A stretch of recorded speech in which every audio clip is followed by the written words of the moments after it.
You're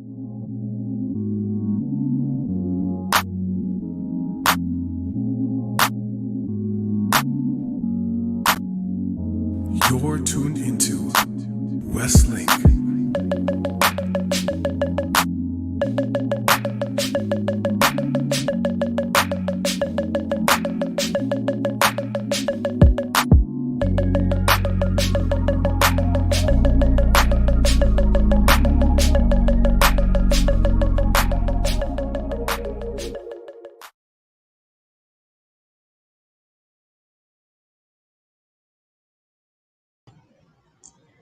Welcome to WestLINK, where we connect to discuss real topics with real people.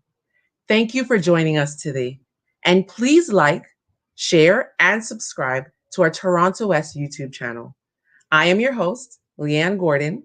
I'm currently pursuing my Master's of Education at U of T, which explains why I'm so passionate about exploring our topic today. Our topic today talks about going back to school during these times, during COVID-19.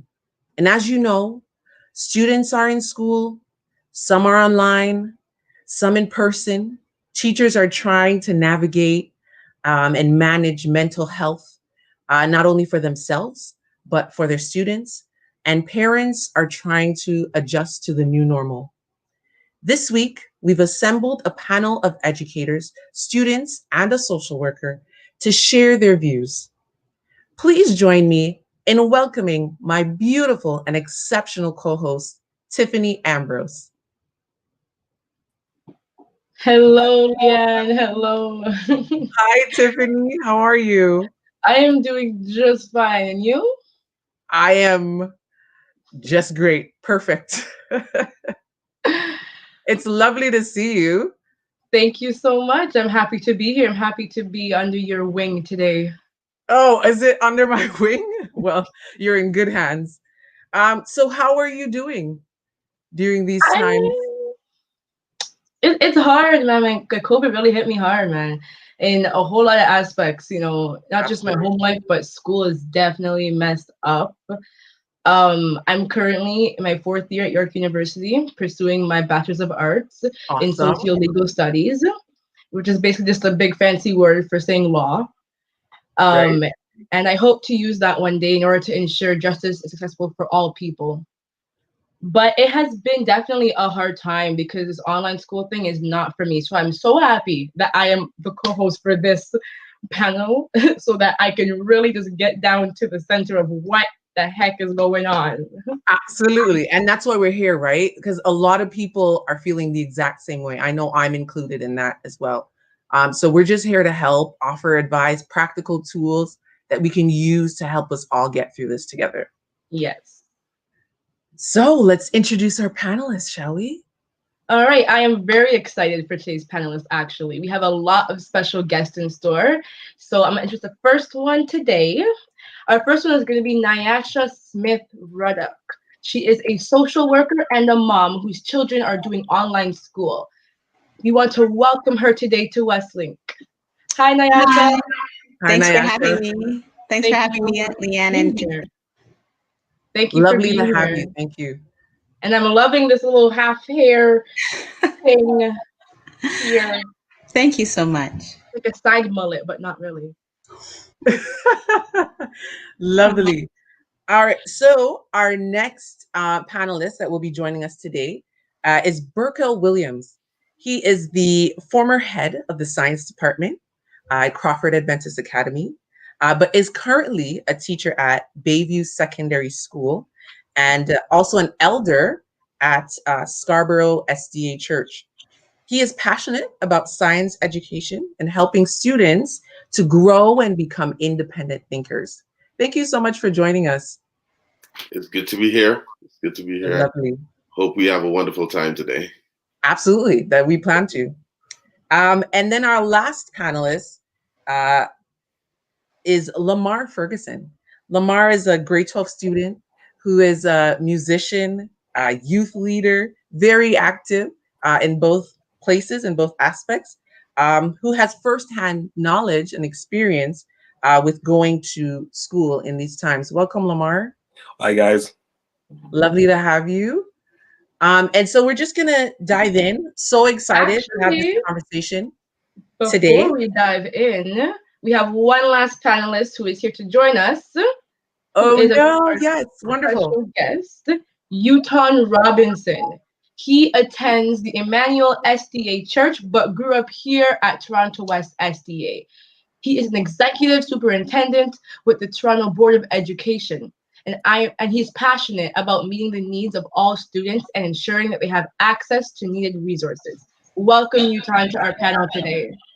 Thank you so much. Looking forward to the conversation. Good to see everyone. Absolutely know lovely to have. Sorry, You go don't, ahead. you don't know this, Tiffany, but I knew you when you were very, very small. Everyone wants to say that. I am still very, very small. Trust me, it hasn't been that long. All right. Yes. So I'm eager to have this conversation, as I'm sure you all are, and to hear the valuable insights for our discussion today. So right before we start off this discussion, we're just going to play a quick video to introduce the topic of what we're doing today.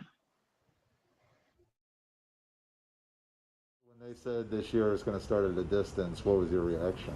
I said, oh, that's stupid. People are saying that the teachers are scared, but I don't know why they should be scared, because if we're staying 6 feet and wearing masks, it's kind of like we're like outside, but we're inside. And it went really well. Like, all my grades were good.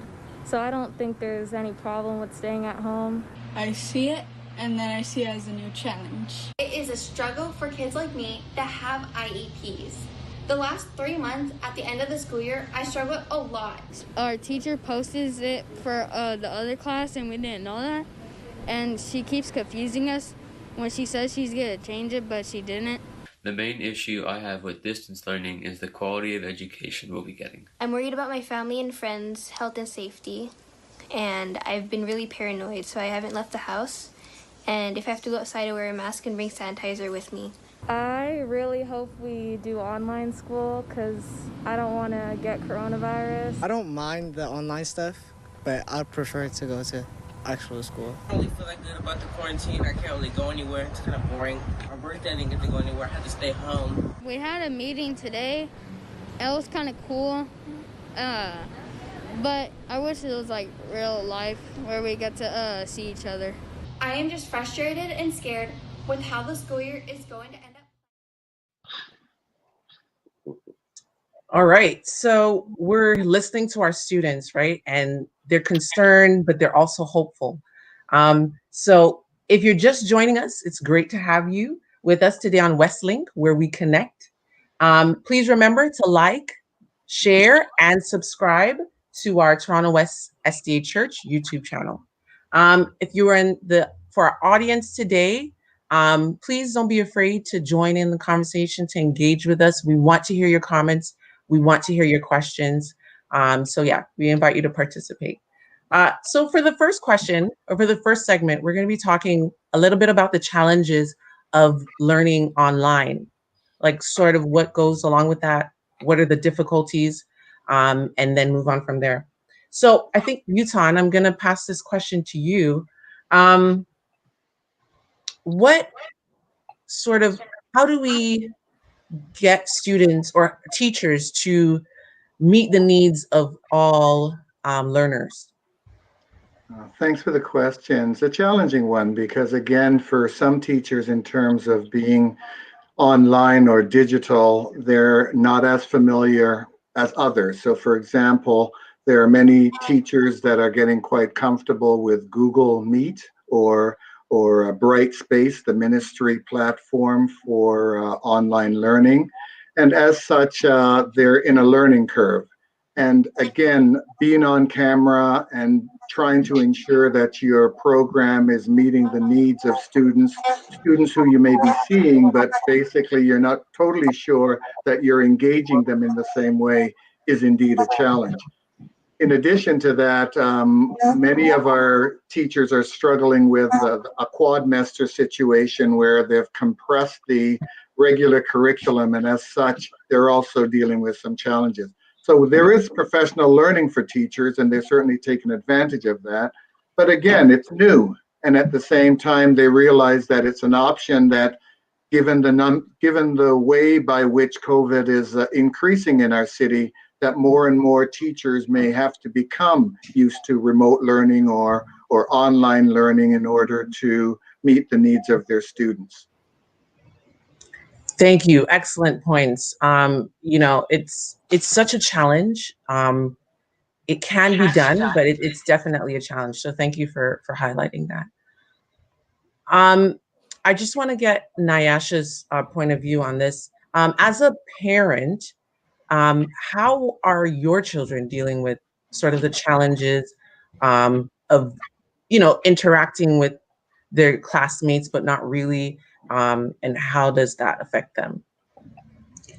Well, my experience is maybe a little bit different from some parents. My children have been homeschooled for the last 5 years, at least my two middle children. My eldest started school last year, and so she was experiencing a classroom setting. She got into an art school and wanted to go into school setting. And so for grade 9, she was doing that. The transition for her took some time. She knew she did not want to go back full time to a classroom setting because she was anxious a little bit about COVID. And so she opted for online learning. And the school did offer that. However, we did recognize that there were some questions about when I asked for what the timetable was going to be, what classes she would be taking, things like that. Up until the first week of school, we weren't able to obtain that information, which made me a little bit anxious about what the school year was going to look like. So we opted for an e-school that was already in place where teachers have been trained to teach that way. And so that gave us a little bit of an edge there because the teachers knew what they were doing in advance. We had the schedule in advance and they were more prepared. The younger two that had been homeschooled for the last 5 years were actually pretty excited to be in a setting where they would be seeing peers in the classroom again. Right. And so the adjustment for us was a little bit different. However, speaking to some of my other friends who have children that are doing online schooling or going into the classroom, there are some great parts to it in that they've been away for school. They had a super long spring break. So they've been out of school for quite some time. So many of those young people were looking forward to going back to the classroom and seeing some of their friends, even if it was only for half day, 2 days a week. But then they also had some other fears because as we see the numbers going up, there are situations in schools and even my daughter's school where there are cases of COVID showing up. So there are some pros and there's some cons, definitely. And having some friends that are educators, they're definitely kind of concerned about how they see that things are going, wondering what the next school year is really going to look like. And I think what we're learning is we're going to have a bit of a flexible model. And instead of looking at life the way that we did and the goals that we had for 2019, we're going to have to look at life a little bit differently in 2020. Absolutely. Well said. Thank you for that. And Burkel, maybe if you want to jump in here, talk a little bit about how do you avoid distractions of online teaching, like managing the students while they're online? I don't know if you have online students. Yeah. You do? Okay, so maybe you'll have a bit of insight on that. Well, with my program, we are doing sort of a rotational system with the students. So instead of changing the times, we still have a semester in New York, but we are rotating the students 2 weeks at a time. And so it's quite different. So you have one group of your students coming in for 2.5 hours in the morning. Right. And so you have to keep your students engaged for 2.5 hours, basically teaching 2 lessons at a time. And so that's it with those students who are there. And then you resort to online in the afternoon. And so you teach your other 2 classes because as secondary teachers, we always teach 3 courses every semester. So then you go on to those classes. So in relation to challenges, my classes are really good. Students seem to be, just falling in, muting themselves, speaking at the right time, and so on. However, there's one class of mine, a grade 11 biology class, where sometimes we have one particular student who may not be able to always be on task. And so that could be a challenge in just helping to manage students in that way. Because if everyone is speaking at the same time, it's hard to actually get the lesson across. And so managing is not as easy, because with some programs, maybe like Zoom, you can mute everyone and everyone is mute. Right. With Google Meet, it's a little different. And so even though you mute a student, that student could unmute himself or herself, and that could be a challenge. That's perfect. So, yeah. So that's an issue there, managing. So when it comes to classroom management, everything is really going to be left up to the student, and of course parents at home trying to help students to be as engaged as possible, but it's not something that the teacher really can control, because there are so many variables, right? Absolutely. Yeah. I'd like to make a point here. I think one of the things that we really should also be considering, not only the different learning styles, I think Yutan and Burkel can speak to that and how that's helped in the classroom, but also the different personality styles. We have some children that are a little bit more introverted or shy, and we're talking about staying on a camera for several hours at a time. Yeah. And sometimes that can be challenging for a child. And so I know that one of the things that I've seen often for the online schools is a recommendation that you will be, or children being told that you will be reprimanded or you'll be counted absent if you go off the screen. Maybe there are ways for schools and teachers to consider other alternatives like screen breaks, or but your engagement is still through text or the chats on the side asking questions. They know that you're still there. They know that you're still engaged. But we also need to think about the different personality styles of the children that are in the classroom, so that they're not penalized for being who they are or dealing with the struggles that they may be dealing with in the classroom. I really appreciate your point, Naisha, because quite frankly, we have a number of students that is indeed, this is new for them. In addition to the profile of students that you have referenced, we have a number of students, for example, with special needs that we need to accommodate differently on this particular platform in order to engage them. And I totally agree with you in terms of the number of breaks. 2.5 hours is huge. You and I possibly wouldn't want to be on any screen looking at ourselves for 2.5 hours, much less a group of very active individuals. Yeah. So treating it as opportunities to break and do things that is actually going to get them up off of their chair or wherever they are in front of the screen is part of the challenge, if you will, of engaging these students at this time. Yeah, I think another thing though is that I think another go ahead, Lamar. goes down to the district that you're in, because I'm hearing a bunch of things from each one of you, from the TDSB, and then from other districts. And for me in the Peel district, we are in school for, depending on what cohort, what group you're in. If you're on the top part of the alphabet, you are normally in Mondays and Tuesdays. The bottom part of the alphabet's in from Thursday and Friday, and then we alternate Wednesdays. And we're going into school for 2.5 hours, and they send us out. Not only that, but the online school for us, cameras and mics are optional, because they realize that going back to when we tried things in March, in April, and June, that things that you can't force kids to stay on camera, and that you can force them to speak. So they accommodated for that for us. They allowed us to, speak in the chat. And quite frankly, what I realized is that we get a lot more involvement through that.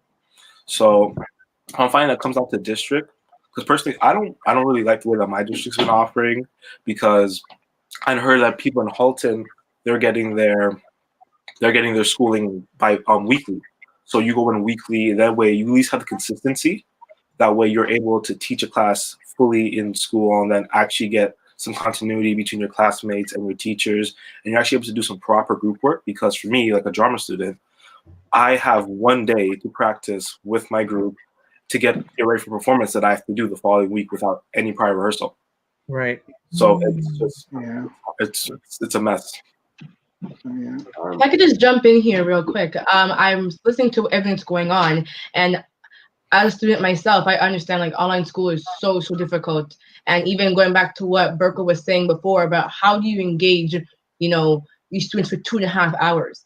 Because some people are just really bad lecturers, right? They just talk very monotone, and you just want to go sleep. It's 8 in the morning, and I have a 3-hour lecture, and it's like, come on, right? And you can't stay engaged. And then some people are too engaging, and it's like 11 at night, you need to calm down, I'm getting ready to go to bed.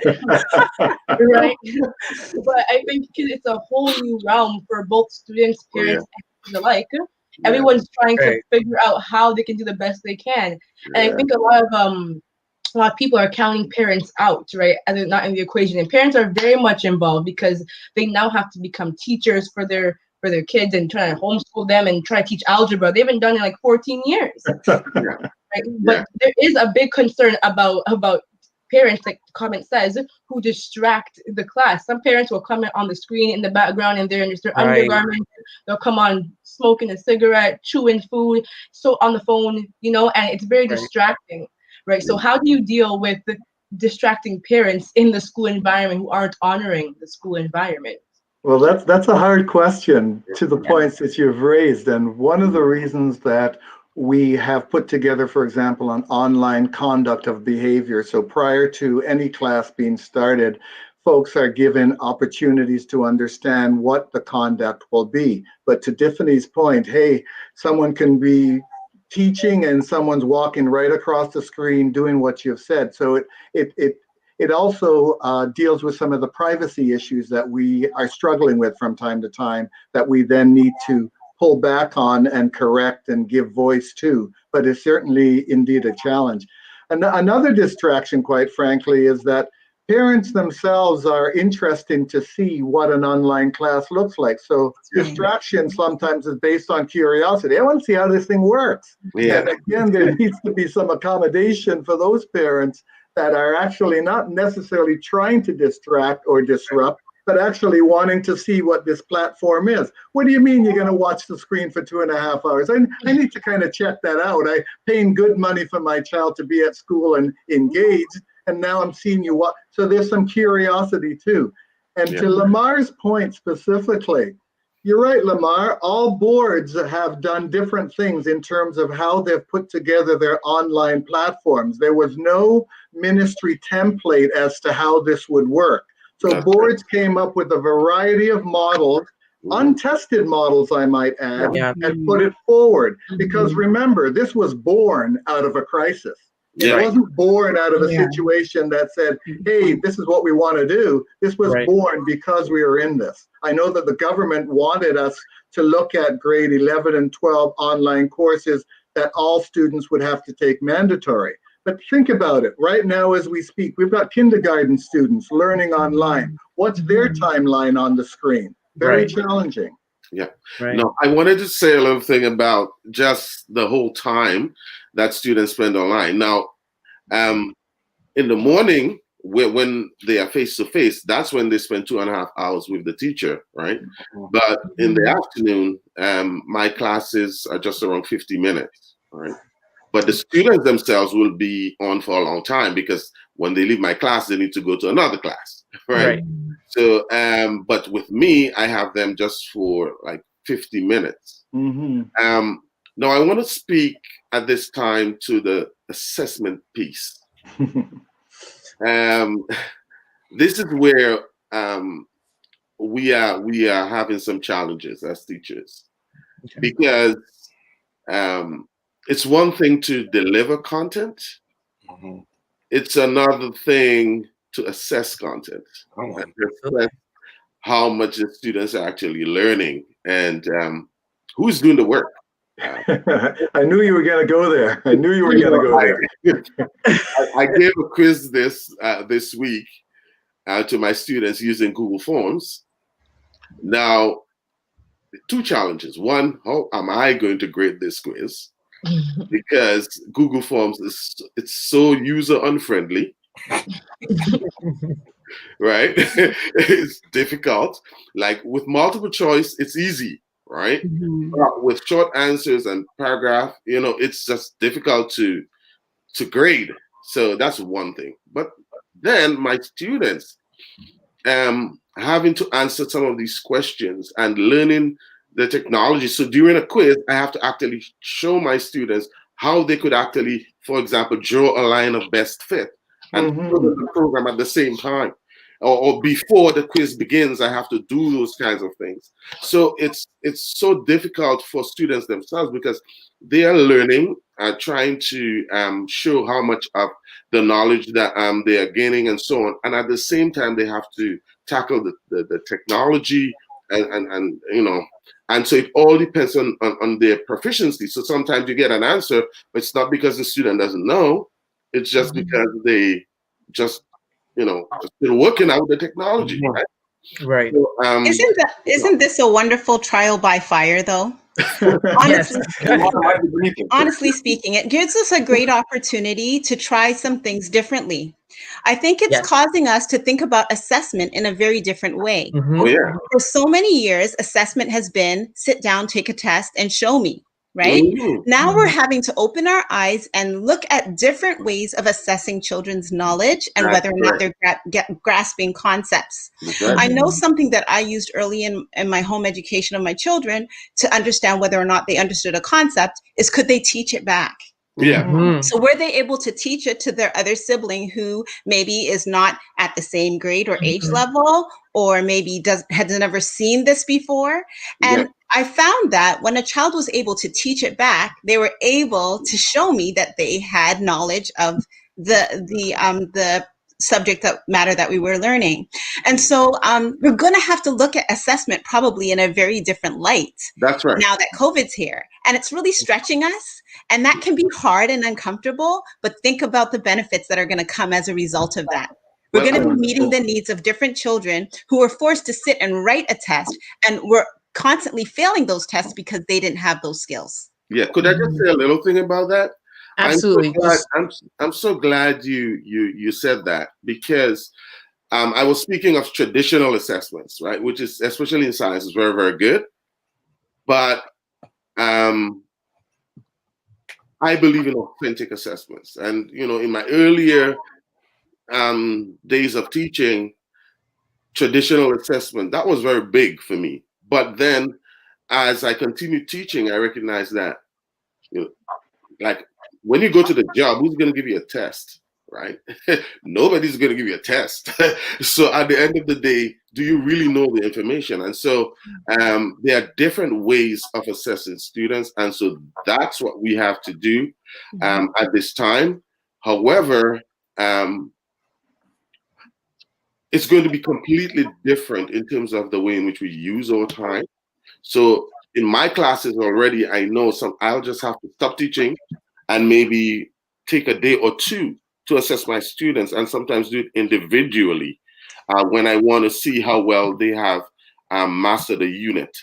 And a lot of that is just going to be through conversations.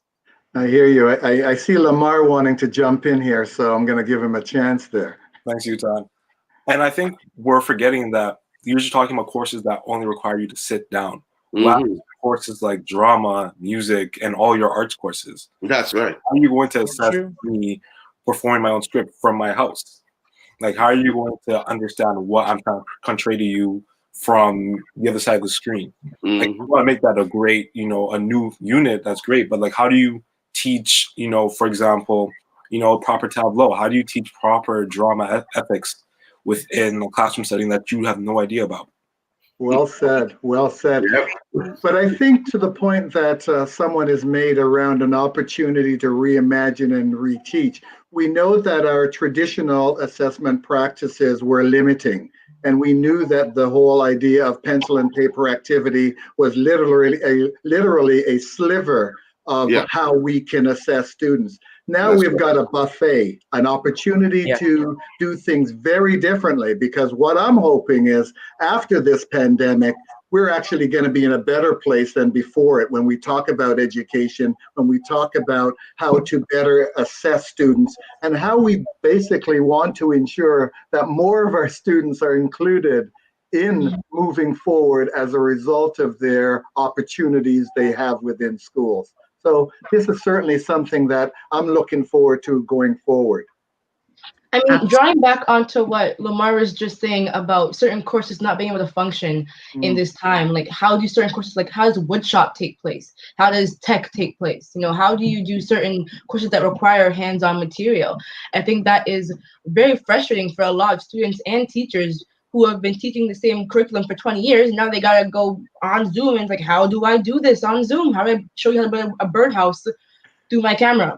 You know, and it's very hard, and students and teachers alike, and even parents are getting very frustrated with the idea of success. How do I be successful in this time? Because I don't have the same access to resources as I did before.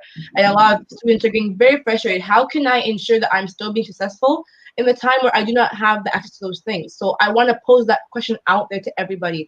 How can we be successful in this time for every category, parents, teachers, students? How can we be successful in this time of COVID-19 and with this kind of learning system we now have to adapt to? How can we kind of interact physical activity into those, some of those online, you know, activities? Maybe they may be beneficial to us. It's an excellent question. I think in some ways we're able to capture some of them, Tiffany, in terms of some online pieces. We're all familiar, for example, with cooking shows or even phys ed online learning and things of that nature. But when it comes to what you've just talked about in terms of hands-on learning, carpentry, things of that nature, where you're doing things and you've literally got to touch the thing, 3D product, this is indeed not the platform where that can happen. There are components of it, but I think that you're going to be able to have a full comprehensive, for example, even hairstylist deal with it virtually, unless you're going to show the person you're working on. It's not going to happen in this forum online. So how do we ensure success for our students, parents, and teachers alike? How do we not ensure? We can't guarantee it. There's no way we guarantee it. But how do we, you know, help or try and put our best foot forward to be successful in this school year? Well, speaking with the parent-child relation, at the end of the day, it requires you to be home. It requires you to be your family. Like speaking to the phys ed thing that Utah was mentioning, obviously my gym teacher could not give me my beep test, and he cannot give me my planking because that's not happening. But what my family can do is that we can go out for a run. We can go out to the park. We can have our 60 minutes. You know, it requires the family to become a family again. You know, it requires us to work together. If it means that, you know, my dad has to become my sister's makeup artist, if that means that, you know, we have to become lab partners, if that means they have to help me with my assignments. At the end of the day, it requires everyone to be home. That's well said. I just love that, Lamar. That's well said. Like, we're talking about adjusting, right? Like pivoting what we thought it would be, or what we think traditional teaching is, and changing it to something else, right? Raquel, I believe you had something to say. Yeah, I just wanted to say that I think when it comes to success, the most important thing that parents, teachers, students can do is talk, communicate. I think communication is the key thing. And how exactly though we're going to do that is challenging. And again, I'm looking at time. Time is the most, because we have personal lives as teachers. Students have other things to do. Although sometimes we forget that when students are at school, they do have other things to do. and then, you know, parents are busy, right? So finding some way to communicate, parents students and teachers, and to ensure that the students' needs are being met, I think is the most important thing. Because yes, we like to use the industrial model of education where we just deliver the content and everybody shows that they know the content and we are good, but that's not learning. And so how am I meeting the students' individual needs? I can only know that by having a conversation. Well said. And to Lamar's point around just the whole idea of being in a space where you now have to depend on others in order to make this work. And I know that, for example, there are groups of students that are doing their online learning in a central place where that, again, social distancing, masking up and all of that, but they're going to a coffee shop or whatever the case may be and working it through. And I think they're learning by, again, being in a situation together. Another situation is, again, families are saying, well, let's take this time to better know my kid because now they're really at home more than they've ever been before. I'm now going to actually learn alongside them too because, hey, I'm also working from home because my job has told me that I can't go back to the office for a while during this particular time. So it's, again, an opportunity to reimagine what we normally would do. And in so doing, we probably can make better and different connections than we've ever made before within our families, within our homes. I think what I'm hearing here is intentionality. Yes. Parents and students and teachers have to be intentional. Yeah. Gone are the days where we drop our children off to a school and say, do this, and come home, and that's it. I think we're recognizing that parents really need to be engaged in the process, and they also need to be invited to be engaged in the process. And I think that happens in a variety of ways. One of the things that I really appreciated about my children's online school was the first week of school, before school even started actually, the parents had to go to meetings based on their grades and sit in and watch how to go online.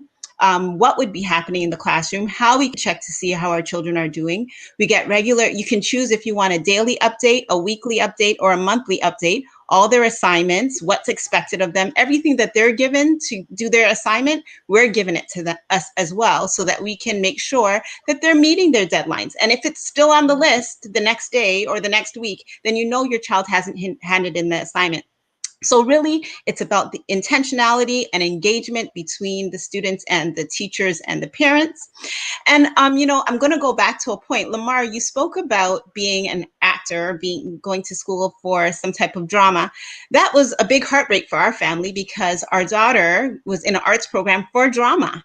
And the reason why she left was because she acknowledged that last year she was not able to do the kind of work that she was expecting that would happen in the classroom.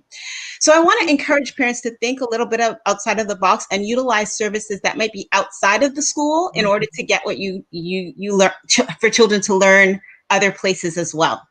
One of the things that happened for us was that Carl Hutchinson, everybody's familiar with TKJ Productions, they decided that they were going to offer an opportunity for young students, children, teens, and tweens, 2 different productions that they were going to do actually online.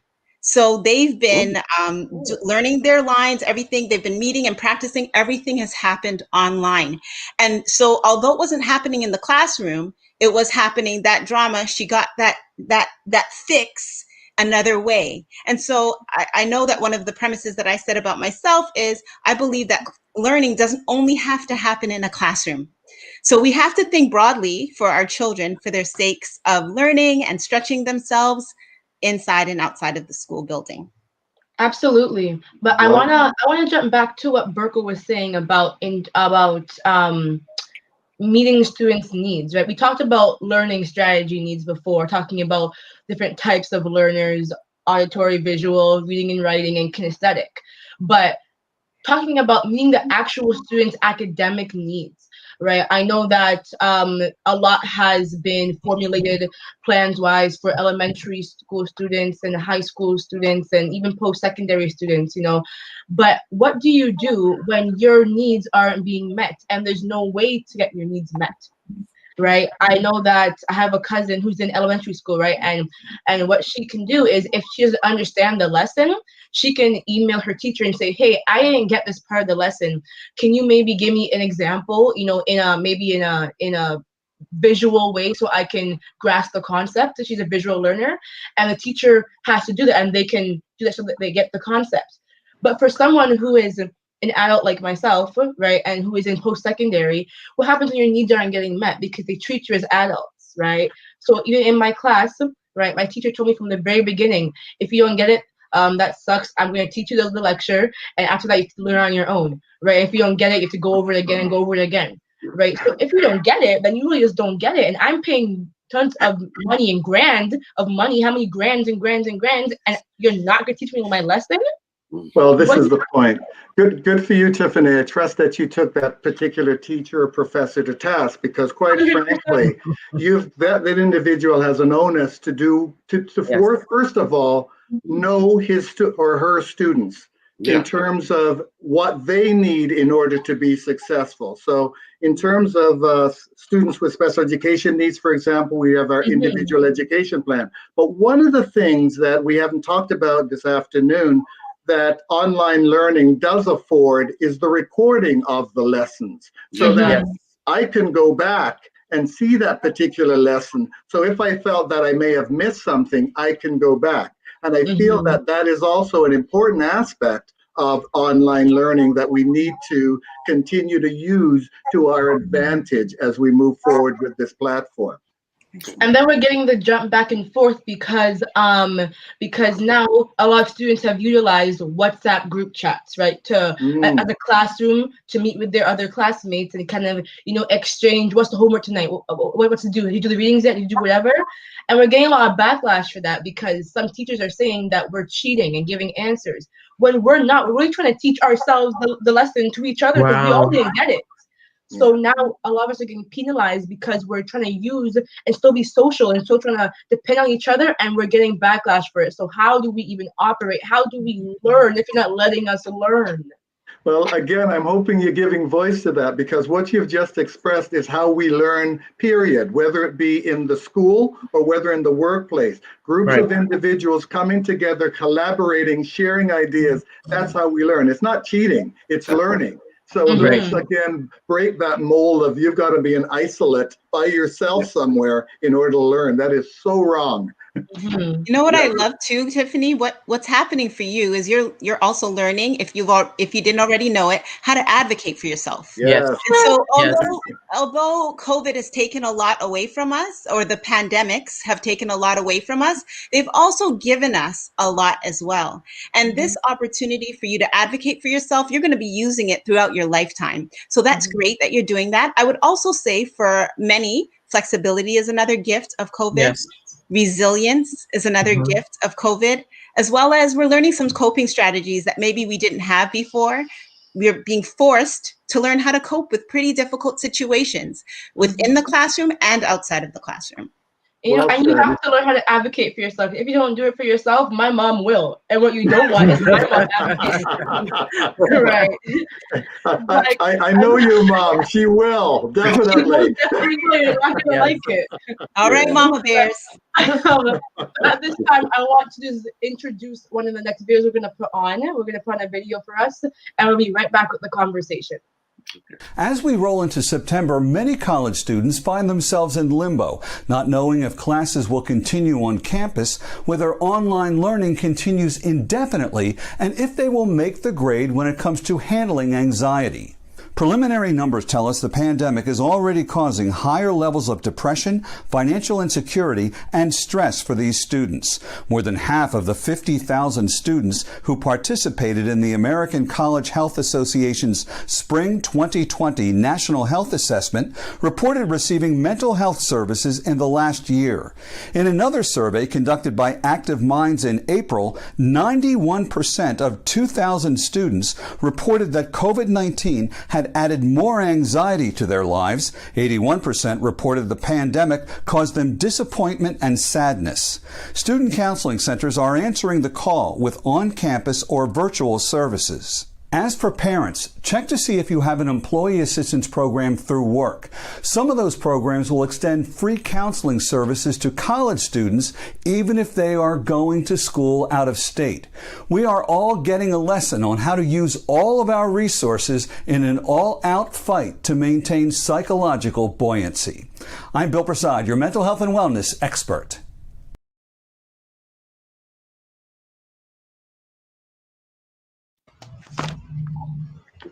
So before we jump in, I mean, what a video, right? I'm literally dealing with anxiety right now, thinking about what, school is going to look like. How does that work? And as you can see, depression and all, mental illnesses are at an all-time high, right? So just before we go into our mental health section, what are some successful or some tips and tricks that we can use to help us to be successful during these times? I know we talked a little bit about, adjusting as a family and being flexible, being intentional. Do we have any other tips that we might have missed out on?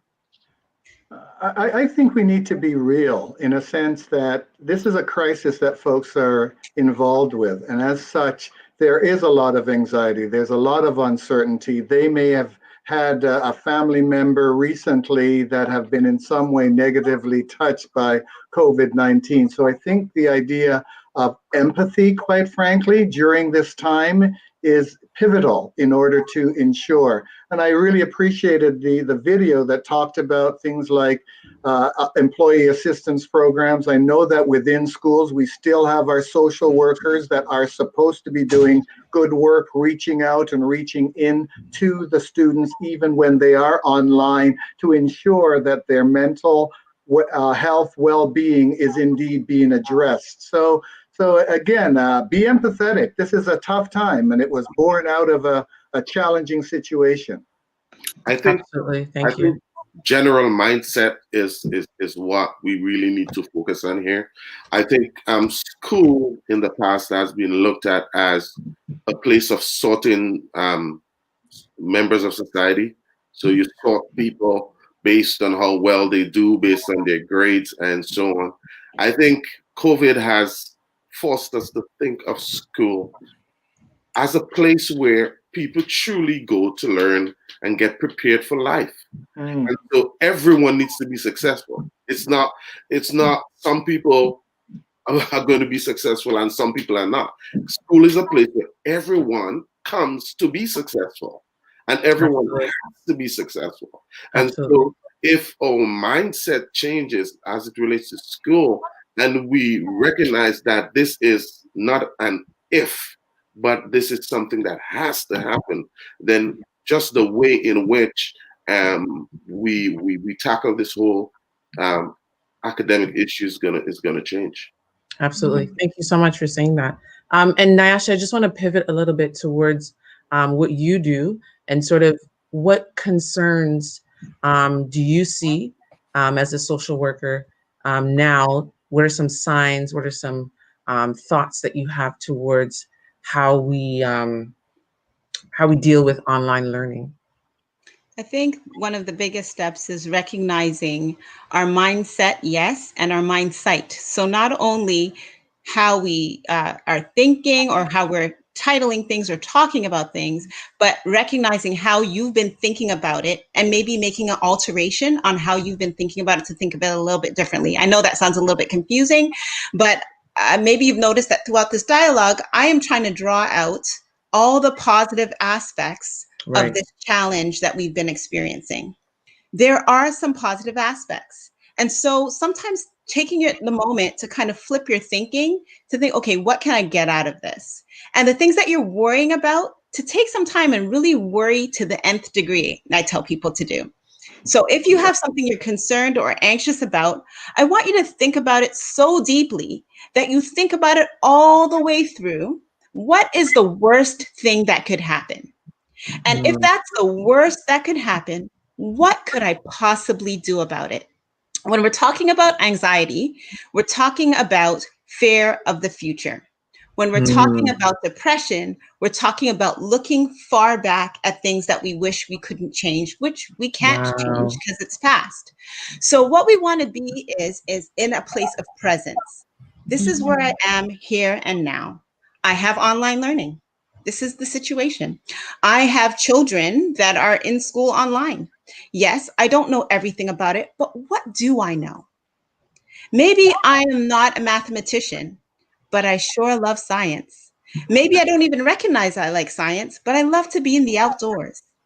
How can I translate what I do know and what I do love into something that makes me feel like an expert so that I don't feel like I'm not capable of supporting my child through this experience? Another thing that's a really good tool, I think of my husband. When COVID first started, I thought I had it here. I must have put it somewhere. Oh, here it is. When COVID first started, every morning he'd wake up and take our temperature. He would go to our forehead. I mean, can you believe the man would do this to us?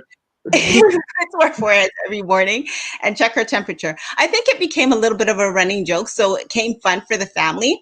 But we also, in our family worship, our prayer time together, we check our children's temperature every day. How are you doing? How are you feeling? Are you okay? What are you worried about today? What are you excited about today? We take their temperature. Take your temperature too. How are you coping? Because that is going to impact how your children cope as well. They see it, they feel it. We used to watch Justin Trudeau come out the door every day to hear what he was going to say. And that kind of set our tone for the family. We had to decide also when to turn media off. That it wouldn't heighten our anxiety. Anxiety is also about a loss of control. So what we want to do is help our families recognize what things do we have control of and what things don't we have control of. I'm going to have to put aside the things I have no control of, and the things that I do have control of, as I think about them in my worry time, I'm going to see what I can do about those things. All right. So what can I choose? I can choose maybe the space in the house that I want to do my learning.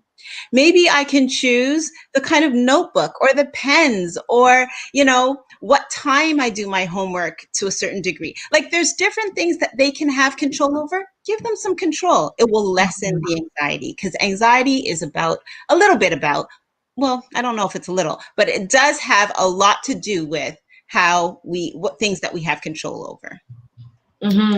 Well said. I think we're definitely getting a sense of deja vu of how we were back in the very beginning of prime time COVID, of being in quarantine. You can't go anywhere, and there's a lot of depression, a lot of confusion, uncertainty. I think we're definitely kind of feeling how we felt back then, because now that we're in school and summer is done, right? We're back to our houses, because house is the classroom. You can't go to school, and we're getting those same feelings of depression. I can't see my friends. I can't have my outlets anymore. I can't, I don't know what's going on in school. I'm anxious. So there's a lot of concern. So Lamar, as a student, like, what are some possible or pending mental health things that could arise, or how do you keep yourself in check so that you can focus on your schoolwork? Well, for me, what really bothered me at the beginning was the unknown, because like even just going by the timetable that the board set out for me, like I was supposed to have my timetable by at least like the August 28th or something like that. I didn't get a single piece of information until the day I actually had to go into school. Wow. So that's one thing that really bothered me. And not only that, but I don't have sports. I usually have something to do after school every day for the entirety of the year. It's rare that you see me at my parents see me in my house before 5, because I'm always at practice. I'm always at something to do. And even if it's not there, I have to go somewhere else for a church. But what really settled me down was like the point that Andre made. If we can get that comment back up, it's about how is our teachers, our profs, our TAs doing. What really gave me the okay, well, what really set me down was the fact that my drama teacher, shout out Mr. Miller, he literally said to us, I have no idea what's happening. I'm in the same boat as you. We're going to get through it. Like, I love it when my teachers are straight up and honest with me, because that way I can respond to them because it's them. Like, that's why I love my drama teachers, my music teachers, the teachers in the social science pod. Like, for the people that I have within my timetable, they are honest with me. They tell me what's up, and they're willing to work with me throughout everything. So I think as long as you have like teachers and students and coaches around you, like my coaches are great. He said to me, Robo said to me, if I need anything, just come see me in the phys ed office. People who are willing to be there for you, it makes everything 10 times easier. So, Lamar, you're fortunate that you've got caring adults, quite frankly, that are around you in order to ensure your well-being during this challenging time. And hopefully all of us will have that. In addition to family members, having folks like that be there for us because they want you to succeed. They don't want you to worry. They want you to be successful. So I really think that's so important to have that circle of friends, so to speak, around you in order to get through all of this. A lot of people don't see the connection between mental health and social interaction, right? They don't see the importance of it. So I kind of want to talk about the importance of social interaction in the development of a student and in the life of a student, right? I want to talk about how teachers or even parents or the family itself, how can we take some steps to ensure that we're still getting the most of that social interaction in a time where we have to be very antisocial? One of the things I really appreciated was that pretty early, they changed the terminology from social distancing to physical distancing. That was intentional. And I think we acknowledged that there was still a need for people to get together socially. It really depended.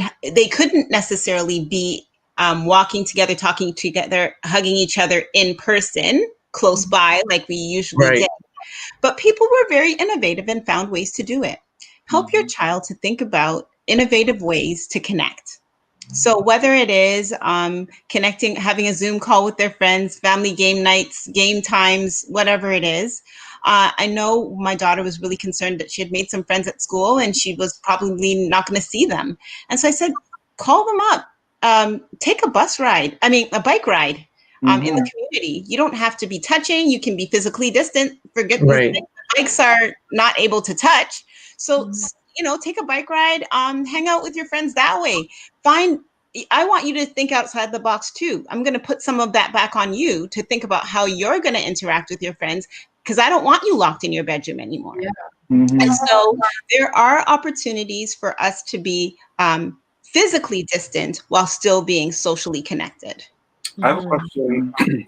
So I have a question for more of the teachers. How do, for example, for me, this is my grade 12 year, and this was the last year I would be able to experience a lot of things, whether it's schools, whether it's sports, whether it's clubs. So how do we as both students and teachers work together to make up for that lost high school experience? That's a challenge. Please go ahead, Beryl. That's a challenging one. Yes, it is. I'll make a couple of points, Lamar. So, for example, I know many of the school boards struggled with the fact that there were no graduations this past June in terms of trying to find something to mark the accomplishment of students.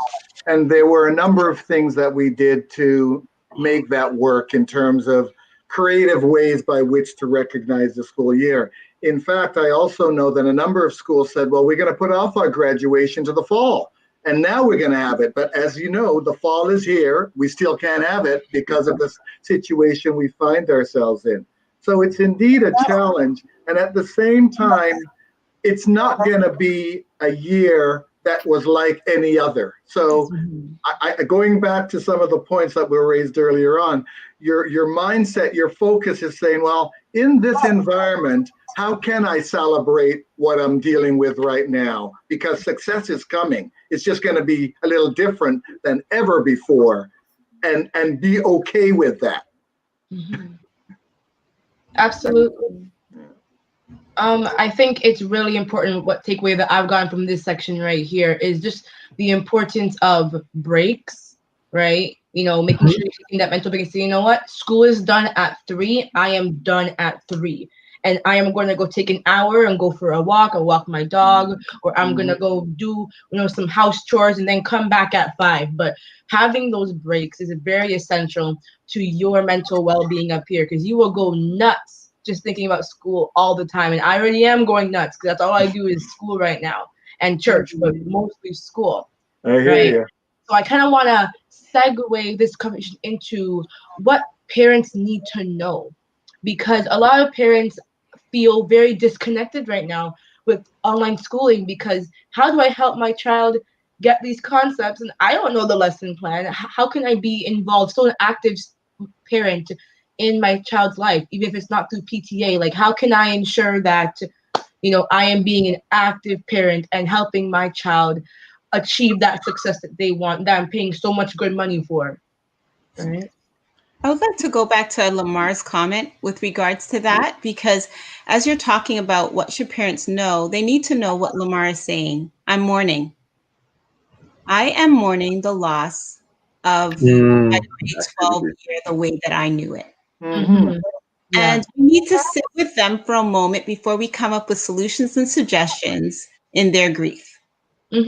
Yes. So, Lamar, I'm so sorry. You're not going to have the grade 12 that you imagined when you started in grade 9.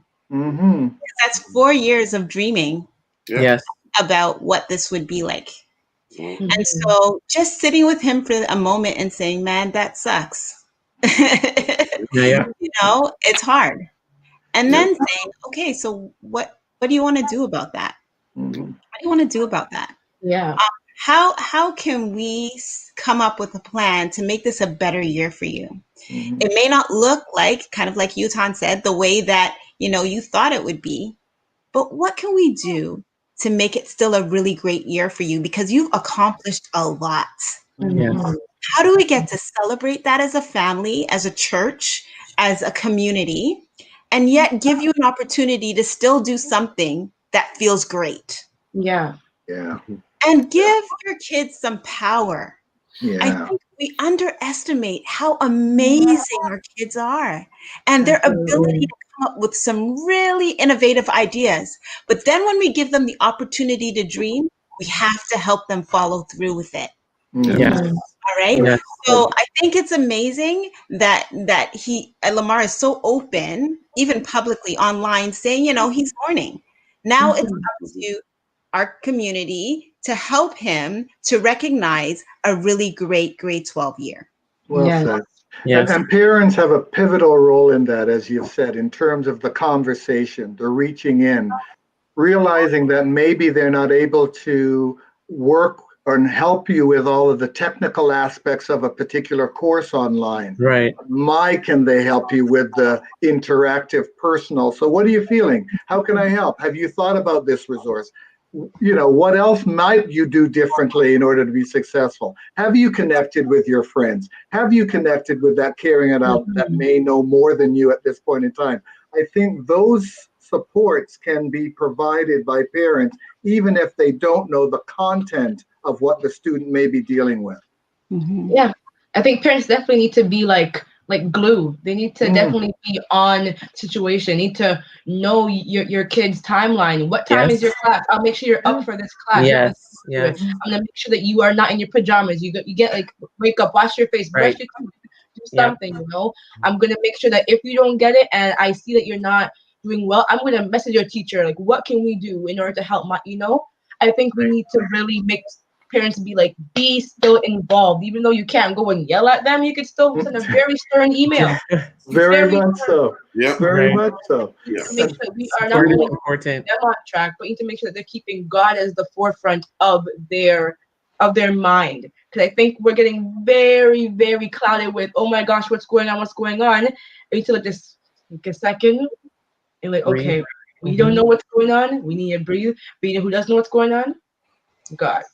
Exactly. Asking for a little bit of guidance. Asking for a little bit of guidance, and you just say it's out of my hands. It's above me. Remember, we're not alone here. We're not alone. That's right. I think it's so important to just encourage innovation at this time, and encourage students to just develop new ways of thinking, because life has changed for all of us, right? It's not just students, for teachers, for parents, for society. Life is different. It is different. And I'm not sure if the new normal is going to be like the last normal. Definitely not. I believe we have entered a new reality, period. Yes. And Definitely. it's never going to be the same again. It's never going to be the same again. So we have to develop just new ways of thinking and be comfortable doing things differently and understanding that life can still be satisfying by doing things differently.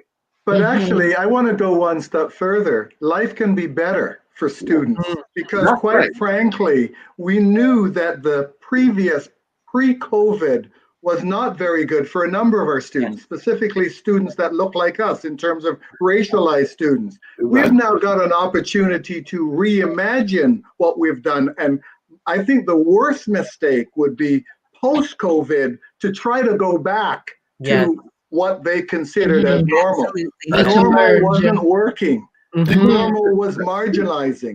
Or normal was giving us disproportionality all over the place. We don't want that again. We could do something better as a result of this opportunity. Yeah, absolutely. I saw a question there that kind of stated, what do parents do if they don't have the knowledge base for some of these areas that they're supporting their children in? And I would say reach into your network. Even within our own Black community, there are experts in these areas that can be great support to your children. You don't have to be the knowledge. You don't have to have the knowledge on everything. So yes, they can use the teachers in their school. I know our school offers every morning an hour block where children can go in and have all their questions answered with their teachers. But if that doesn't exist in your school system, I would suggest, talking to the teachers directly, but if that's still not helping, reach into your community. Like, praise God, we have people like Uton. Praise God, we have people like Burkett. Praise God, you can reach into your network to parents or other community members who have the knowledge and can help to support you in areas that you may have weaknesses. I know that I've used that a lot during my homeschooling experience. And actually, you take that a step further. That's actually where I was going with it. Like, there's one thing I've learned from planning AYs every week, every Saturday for 6:30, is the fact that we have to support things in many other ways. So, like, for example, for parents, like, obviously, some of you guys don't know calculus. Some of you guys do not know your English techniques. Some of you guys haven't seen a book by Shakespeare in 10 years. But what you can do is just be the break. When you see me, all right, this time, for you to relax, put away school for about an hour, and let's just do something. A lot of times we're focusing on the one side of the aspect of teaching the group, but what about maybe if I don't know that, that's fine, but let me be something else towards you that can add to your life. Absolutely. I think that's very important because a lot of parents, we're getting very bogged down and feeling very sad. A lot of parents are actually in somewhat of a depression rut because they're like, I'm seeing my child is struggling with school and I can't help them.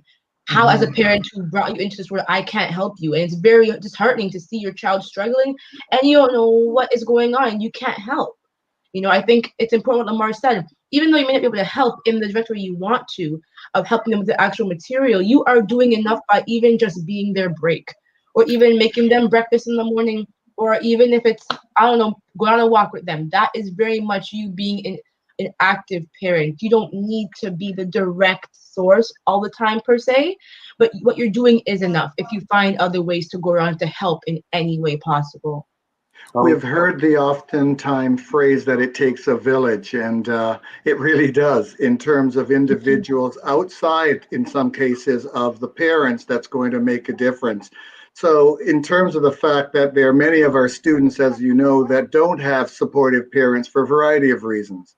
And at the same time, they're connected to a church, possibly a mentor, in terms of a mentor-mentee relationship that can make things work better for that particular student. So don't ever again think that there's nothing you can do. There are people that are leaning in to this situation that want to help you.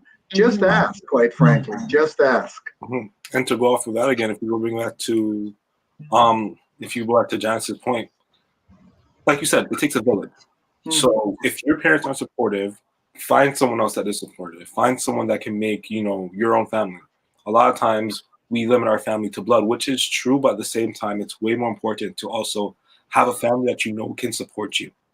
So whether that's your neighbor down the street, whether that's your cousin who lives in Edmonton, you know, you have to make sure that you can build your own support group, and that's sustainable. You know, I want to put it this way: we can no longer play life. You know, sometimes people play school, they play whatever. We can't play life anymore. We have to really get involved, and I think this is what COVID has taught us, that we need to really think about how we live our lives as individuals, and everyone has to get involved. It's not just the student, not just the teacher or educators. It's not just parents. Everyone has to get involved, and as Tiffany said, even though a parent may not be able to directly help a student, that parent can just do something that makes the student's life a little easier. So we just really have to truly think about why we are living, and how we can make our lives more valuable to others. Because life is truly not about living for self, but living to serve others. Well said, because quite frankly, your success is my success. We're all interconnected. And the more we understand that and focus on that, I think will lead us to a better place. So that particular student that is struggling, and if I don't help that student may do things that 5 years from now is going to affect me personally. Yes. So why wouldn't I take the opportunity to reach out to that particular student to make sure that he or she has every opportunity to be successful with whatever they're doing, whatever their dreams might be. Makes good sense. Global thinking for humanity, quite frankly. Yes. Thank you so much. On that note, we're going to end this wonderful discussion, this rich discussion that we had. Thank you so much for joining us today on WestLINK, where we connect. Special thanks to my terrific co-host, Tiffany Ambrose, and the wonderful panel of Uton Robinson, Nyasha Smith-Roddick, Burko Williams, and Lamar Ferguson. Thank you so much. We need to remember to be intentional, to be flexible. It reminds me a bit of when we're on an airplane and the flight attendants tell us, if we're ever in a situation of crisis where we need to put on our oxygen masks first and then be able to take care of those who are beside us. We need to practice self-care to be able to be available to those around us.